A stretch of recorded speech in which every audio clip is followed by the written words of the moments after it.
In New York City, there's a new production of Shakespeare's Othello, directed by Peter Sellars. The cast includes Phillip Seymour Hoffman and John Ortiz. Sellars said that, quote, "In the age of Obama, this play needs to yield new meanings." He starts with both time and place. Sellars sets the play in Washington, D.C., rethinks and reinterprets the principal relationship of Shakespeare's play, and he casts a Latino as Othello. We'll talk with the acclaimed director in just a moment. If you've seen the production, if you have questions, our phone number, 800-989-8255. Email talk@npr.org. You can also join the conversation on our website. That's at npr.org. Click on Talk of the Nation. Joining us now from the studios of WNYC, our member station in New York City, is Peter Sellars, and it's great to have you with us on Talk of the Nation today. It's great to be here, Neil. Thanks a lot. And I have to ask you about a quote that I saw from you. "I hated this play all my life. I love Shakespeare, and I hated this play." Why did you hate Othello? Well, Othello always seems so badly motivated. It's this black guy surrounded by white people, not getting it, making the wrong decision, and destroying all hope of happiness. And it just feels so crude and so such an unpleasant, unhappy story. So I've always resisted it mightily. And then it was actually Toni Morrison who read me the Riot Act and said, go back and look at the language Shakespeare is using, because it is the language the world uses to make you abandon your own deepest principles and the thing you love the most and buy into something that was never real. And we've all been there. Our whole country is really testing this proposition. And so the play turns out to be astonishingly relevant. The one thing that we won't live to see anymore is a single black man in a room surrounded by white people. I mean, what's marvelous is the 21st century is finally here. We have new images of leadership. We have new interest in not people of color as single people, but as communities, as understanding that our voices are rich and diverse and our identities are rich and diverse. And suddenly this play has leapt to life as soon as we move the old cliches out. I've seen productions of Othello where they reverse the casting and have everybody in the cast be black except for a white man as Othello. What's the difference here? Well, really what's going on here is John Ortiz is one of the great Latino actors. He's stepping in as Othello, and it just moves the signs of blackness away from the role. And meanwhile, there are two other key Latino actors on stage. Meanwhile, Cassio, and of course, most importantly, the president himself is African American and the youngest person on the stage. And that sense that the sign of blackness has moved to a new place and is operating differently in a new period. And there's a new dynamic. As I said, nobody's just an isolated one of these, one of those. It really is a very exciting mix of people. And of course, once you don't have one black person, you get that, of course, no two black people are alike at all. And, the whole idea of even thinking of someone as just a black person is slightly problematic. And we've moved past it, thank goodness. So we're into this situation where it's thick, and you've got to just deal with people as people, and you can see their relations to each other, who's supporting whom, because it's the family, it's the community, it's that. But also you can see frequently very deep within the community are very, very profound divides and very intense arguments. And so there's not just simply automatic solidarity. And this is a play of people just competitive, moving, fighting, and that fierceness of the play also really begins to touch the quality, shall we say, of public life right now in America, where there's not much quarter given, and where you have to check on what people are really saying. Where is this coming from? What is this about? And you also have to not only figure out what the facts are, but as Shakespeare shows you in this play, the facts stopped mattering a while ago because people are all using certain facts to get where they want to go. And it's what people turn the facts into that is the really astounding new reality. But what about that principal relationship? We have this idea of Othello as sort of this clueless black guy, easily duped by one of the most nefarious villains ever.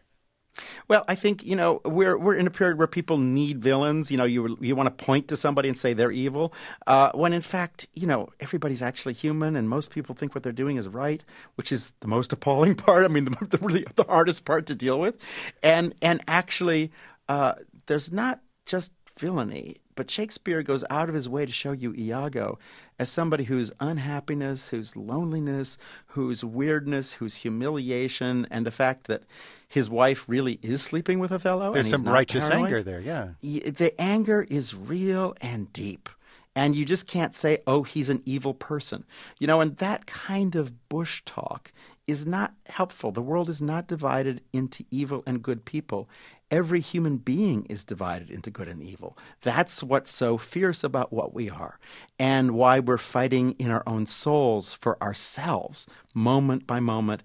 Any one of us is capable of the wrong and worst decision, badly motivated, and really for the wrong reasons, or doing something selfish, unselfish, amazing, transcendent, joyous, that brings the world forward. It is a struggle within every human being. And what is so beautiful is to see Iago as also idealistic. In fact, so bitter exactly because his idealism is so deep.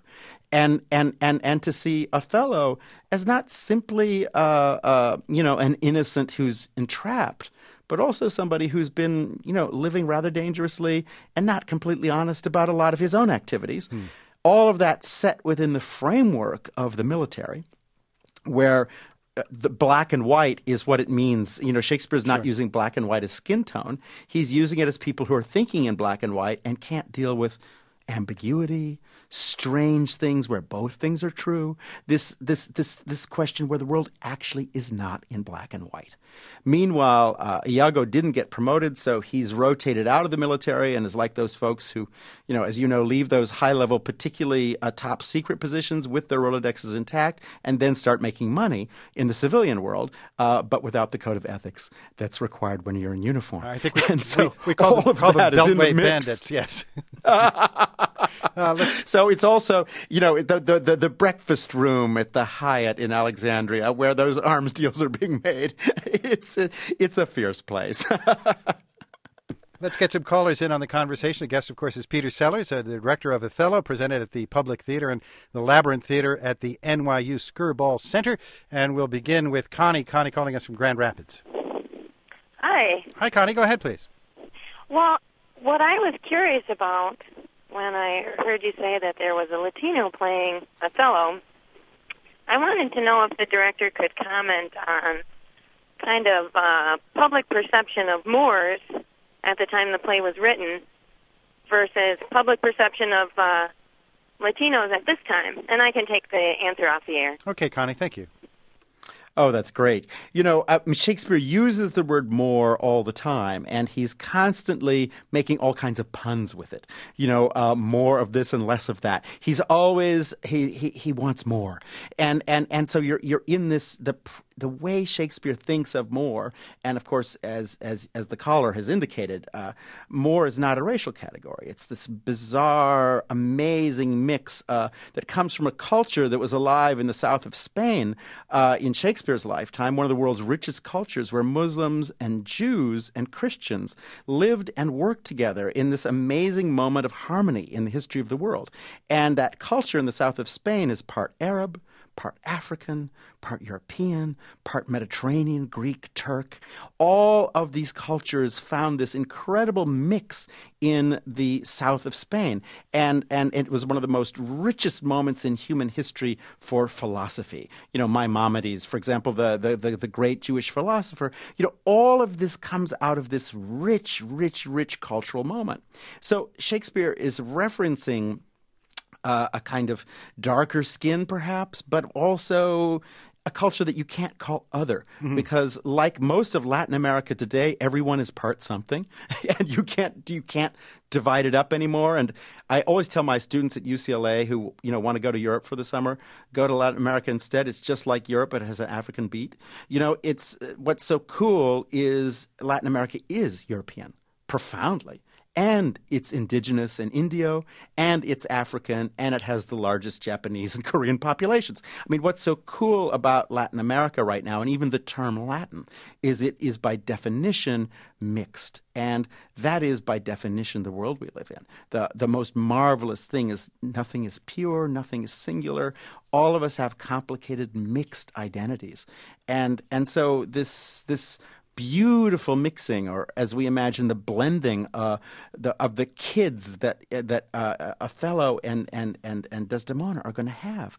You know, the beautiful thing when you're part everything, you're both sides. You're the bridge between the parts of the world that are fighting. You're the human being that can move across both sides. I can't imagine how you saw an analogy to Barack Obama there. Well, you know, and that's the thing. We live in the age of Barack Obama and Tiger Woods. You know, what box are you going to check? You know, the fact is we're all more than one box. None of us fit into those boxes anymore. And that's Shakespeare's point, why he writes these plays with this extravagant, glorious poetry, because he's into how immense a thing a single human being is. Every human being has this infinitude and magnificence and huge scope. And so Shakespeare gives them this poetry that gives them a kind of cosmic reach. And that is really what we have. You know, we're not the forms we fill out of what kind of car you drive and where you went to school. You know, our lives are about everything.